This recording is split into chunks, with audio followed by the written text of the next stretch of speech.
Luzia, protege os meus olhos, para que eu veja um mundo bem melhor. Em nome do Pai, do Filho e do Espírito Santo. Amém. Irmãos e irmãs, sejam muito bem-vindos hoje para o 6º dia da nossa novena dedicada a Santa Luzia. Com muita fé, com muita devoção, façamos agora a oração da novena. Oração a Santa Luzia. Ó Santa Luzia, que preferistes deixar que os vossos olhos fossem vazados e arrancados antes de negar a fé. Ó Santa Luzia, cuja dor dos olhos vazados não foi maior do que a de negar a Jesus Cristo. E Deus, com milagre extraordinário, devolveu outros olhos sãos e perfeitos para recompensar vossa virtude de fé. Santa Luzia, protetora, eu recorro a vós. Em silêncio, apresente a sua intenção.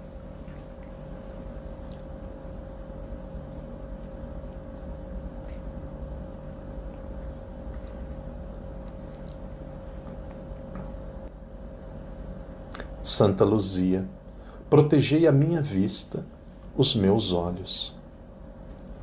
Santa Luzia, interceda a Deus para curar os meus olhos e preservá-los de todo o mal. Ó Santa Luzia, conservai a luz dos meus olhos, para que eu possa ver as belezas da criação, o brilho do sol, o colorido das flores, o sorriso das crianças. Mas, acima de tudo, Santa Luzia, seguindo teu exemplo, conservai os olhos da minha alma, na fé pelos quais, pela fé, com a alma iluminada, eu possa ver a Deus e seus ensinamentos, para que eu possa aprender contigo e sempre recorrer a vós. Santa Luzia, iluminai a minha alma com os olhos da fé, pois nosso Senhor Jesus Cristo disse: os olhos são as janelas da alma. Santa Luzia, que eu possa aprender contigo a firmeza da fé e sempre recorrer a vós. Santa Luzia, protegei os meus olhos e conservai a minha fé. Santa Luzia, protegei os meus olhos e conservai a minha fé. Santa Luzia, protegei os meus olhos e conservai a minha fé. Santa Luzia, dai-me luz e discernimento. Santa Luzia, rogai por nós. Pai nosso que estais nos céus, santificado seja o vosso nome. Venha a nós o vosso reino, seja feita a vossa vontade, assim na terra como no céu. O pão nosso de cada dia nos dai hoje. Perdoai-nos as nossas ofensas, assim como nós perdoamos a quem nos tem ofendido. E não nos deixeis cair em tentação, mas livrai-nos do mal. Amém. Ave Maria, cheia de graça, o Senhor é convosco. Bendita sois vós entre as mulheres, e bendito é o fruto do vosso ventre, Jesus. Santa Maria, Mãe de Deus, rogai por nós, pecadores, agora e na hora de nossa morte. Amém. Glória ao Pai, ao Filho e ao Espírito Santo, como era no princípio, agora e sempre. Amém. Queridos irmãos e irmãs, sejam muito bem-vindos. Hoje é o 6º dia da nossa novena dedicada a Santa Luzia. Muito obrigado a você que reza conosco, muito obrigado a você que nos acompanha, você que faz parte deste nosso canal de evangelização. Queridos irmãos e irmãs, nós vamos meditar hoje sobre os santos da Igreja. Algumas horas atrás, uma pessoa amiga, ela me procurou e disse assim: padre, eu assisti um filme, possivelmente foi em inglês, eu não sei se tem esse filme em português. Ela disse assim: padre, eu assisti o filme de São Policarpo. A maioria das pessoas que nos acompanham seguramente não são tão familiares com São Policarpo. Então, naquele momento, é como se passasse um filme na minha cabeça, como se passasse um outro filme na minha cabeça, o filme da minha história. Quando eu tinha ali por volta de 16, 17 anos, eu tinha alguns amigos que eram protestantes, que eram evangélicos. E devido à influência desses amigos, comecei a frequentar algumas igrejas evangélicas. Frequentei uma igreja de Campinas chamada Igreja do Nazareno. Frequentei, muitos conhecem a Igreja Universal do Reino de Deus, muito por curiosidade, mas eu frequentava. E o principal, eu fui deixando a Igreja Católica. De repente, aconteceu algo que me aproximou da igreja. E eu me aproximei da igreja novamente através de um retiro, mas também através da reflexão intelectual. A minha família é católica. Eu fui criado em um ambiente católico, mas de repente eu comecei a estudar um pouco a história da igreja, comecei a estudar um pouco os santos e as coisas começaram a fazer sentido. Por exemplo, eu comecei a pensar assim: a Bíblia, de onde que a Bíblia vem? Várias pessoas dizem assim: vocês católicos não conhecem a Bíblia, vocês católicos mudaram a Bíblia. Mas a pergunta é: de onde a Bíblia vem? Na Bíblia, Jesus, em nenhum local, Jesus diz: estes são os evangelhos que devem ser canonizados. A Bíblia não tem um índice de si mesma. Alguém teve que definir os livros da Bíblia. Existiu um momento histórico que, a partir daquele momento, aqueles livros eram bíblicos, outros livros não eram bíblicos. Por exemplo, foram escritos mais de 15 evangelhos. 4 nós chamamos de canônicos.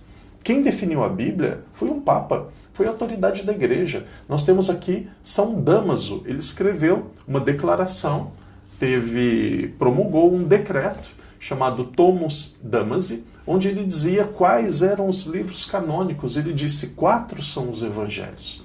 Então a Bíblia que nós temos, a Bíblia que nós usamos, ela foi berçada da Igreja Católica. E aí eu comecei a fazer uma outra pergunta: e depois da morte dos apóstolos, o que aconteceu?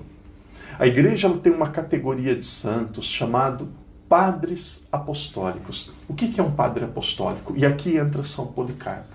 Padre apostólico é alguém que viveu com um dos apóstolos. Depois que os apóstolos morreram, as pessoas que conviveram com eles tinham uma autoridade enorme. E alguns deles começaram a escrever o que eles aprenderam dos apóstolos. Quando nós falamos, por exemplo, em São Policarpo, ele foi bispo na Ásia Menor, em uma cidade chamada Esmina. Ele foi mártir no ano de 156. São Policarpo, ele foi discípulo de São João. Então imagina você ler alguém que conviveu com os apóstolos. Nós temos Santo Inácio de Antioquia, nós temos São Policarpo, e aí depois tem São Clemente Romano, que foi o 4º Papa. Imagina você ler, imagina nós conhecemos as pessoas que conviveram com os apóstolos. Esta é uma das fontes mais seguras.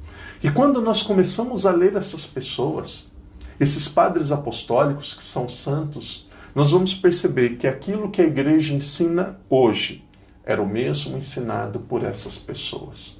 Por exemplo, o padre acabou de dizer de Santo Inácio de Antioquia. Santo Inácio de Antioquia também conviveu com alguns dos apóstolos. Santo Inácio de Antioquia ele diz: onde está Jesus, está o bispo. Onde está o bispo, está a Igreja Católica. Ele faz uma relação. Primeira vez que aparece o termo Igreja Católica, ali pelo ano 105. Ele diz bispo, Jesus Cristo, Igreja Católica. Ele faz uma relação entre esses 3 termos. A palavra Igreja Católica, a realidade Igreja Católica sendo obediente a Roma, ao bispo de Roma, é algo tão antigo. Por isso, você que é católico, você que nos acompanha hoje, se acompanha o dia que essa novena está sendo postada, final de semana, querido irmão, querida irmã, ser católico é lindo. Ser católico é algo que não é apenas uma cultura que nós recebemos dos nossos pais, é algo que condiz, que responde aos nossos questionamentos intelectuais. E aqui fica uma pergunta: qual o problema de venerarmos os nossos santos? Qual o problema ou quais são os problemas de admirarmos a obra que Jesus fez em algumas pessoas que alcançaram o heroísmo do seguimento a Jesus? Queridos irmãos e irmãs, eles são nossos familiares, são nossos irmãos. Padre, por que familiar? Porque eu sou batizado, porque eles são batizados. Através do batismo nós nos tornamos uma família. Então eles são os nossos familiares. Eles são os nossos parentes que já estão participando do banquete. Eles são os nossos familiares que já estão participando da grande festa. Entre católicos e protestantes tem problema em relação ao batismo, em relação à ordenação, muitas vezes o padre ser celibatário, tem vários assuntos. Mas o assunto principal é em relação ao conceito de igreja. Os protestantes acham que igreja é apenas você se identificar com Jesus. E aí você é membro dos seguidores dele, acaba sendo membro de uma igreja que ela é apenas espiritual. Mas Jesus ele deixou uma igreja visível. Deixou uma igreja visível. E além desta diferença na compreensão de igreja, entre os católicos e protestantes existe uma grande diferença na compreensão de vida após a morte. Eles acham que depois da morte nós ficamos dormindo. Vimos isso nos 30 dias pelos falecidos. Mas a minha pergunta, o que mudou depois da ressurreição de Jesus se as pessoas ainda ficam dormindo? O corpo, claro que ele está corrompido. O corpo, claro que ele se deteriora. E um dia, na segunda vinda de Jesus, ele vai receber uma forma gloriosa. Mas a pessoa ainda está viva. E se ela está viva, se ela está salva, ela participa deste grande banquete com o Senhor. Quando nós pedimos intercessão de um santo, como nós pedimos de Santa Luzia, nós estamos apenas glorificando a ação de Deus na vida desta pessoa, que são os nossos familiares que já chegaram no banquete. Padre, eu tenho dificuldade de rezar para os santos. Querido irmão, querida irmã, se na terra um pode interceder pelo outro, e nós podemos. Padre, reza para mim, pastor, reza para mim, irmã, reza para mim, irmão, reza por mim. Isso daqui são palavras comuns na vida de cristãos, católicos e protestantes. Se nós podemos rezar uns pelos outros, por que aqueles que já estão com Cristo não podem rezar por nós? Não deixe que ninguém semeie confusão na sua cabeça. A igreja ela tem 2000 anos de história que mostra que existe um ensinamento que é consistente, que não tem contradição. Querido irmão, querida irmã, é seguro estar na barca de Pedro. É seguro ser católico. Que Deus te ajude a amar, a venerar os santos. Hoje, de uma forma muito especial, Santa Luzia. Nós pedimos a intercessão de Santa Luzia. Quem concede o milagre, quem concede a graça é Deus. Quando você venera um santo, um herói da fé, na verdade você não está venerando a obra, você está venerando o autor da obra, que é o próprio Deus. Seguramente, amando e venerando um santo, você está adorando, não ele, mas adorando o seu Criador, que é o próprio Deus. Não tenha medo, não tenha vergonha, tenha segurança, conheça e que a vida dos santos te ajude a sonhar um dia encontrar estes nossos irmãos que já chegaram e já participam do banquete celeste. Que Deus te abençoe, que Deus te proteja. Perseverança. Padre reza, nós rezamos pelas suas intenções. Segundo dia da nossa novena, o Padre pediu para as pessoas apresentarem as intenções. São praticamente 2.000 intenções, 2.000 pessoas, até o momento que esse vídeo está sendo gravado, que colocaram as suas intenções. Muitos pedidos. Que Jesus tenha misericórdia de você, meu irmão. O Padre podia falar apenas sobre cura, mas um dos objetivos desta novena é também fortalecer a nossa fé. No dia de hoje, nós dizemos, nós refletimos. Os santos intercedem por nós. Não tenha medo, não tenha vergonha, não tenha dúvida de respeitar e pedir a oração daqueles que já estão com o Senhor. Que Deus te abençoe, que Deus te proteja, que Deus lhe dê confiança que com Ele tudo pode ser mudado, tudo pode ser realizado, inclusive grandes milagres. Que Deus te abençoe, que Deus te proteja. Em nome do Pai, do Filho, do Espírito Santo. Amém.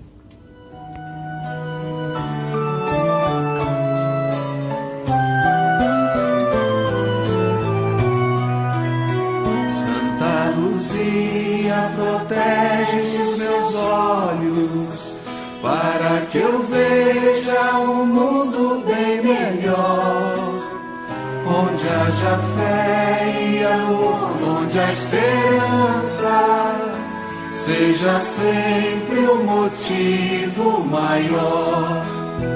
Santa Luzia, protege os meus olhos, para que eu veja um mundo bem melhor, onde haja fé e amor, onde a esperança seja sempre o motivo maior.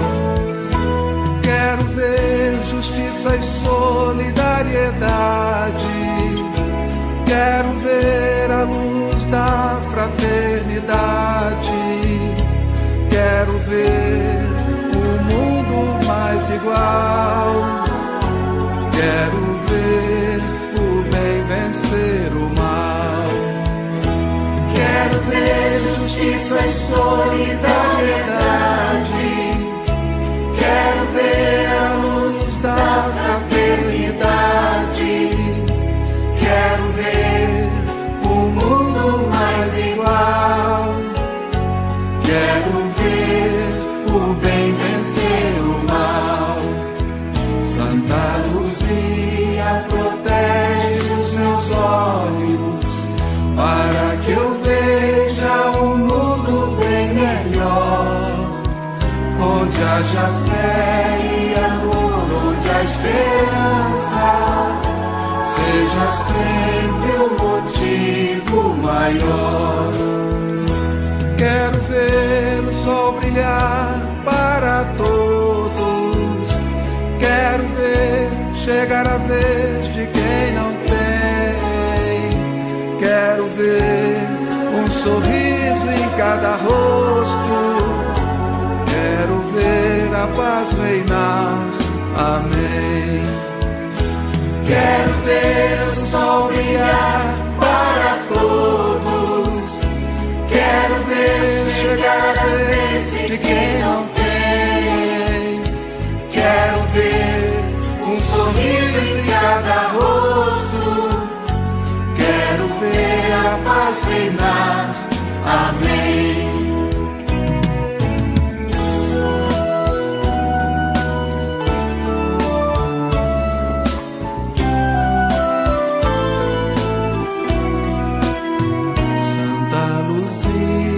Protege os meus olhos, para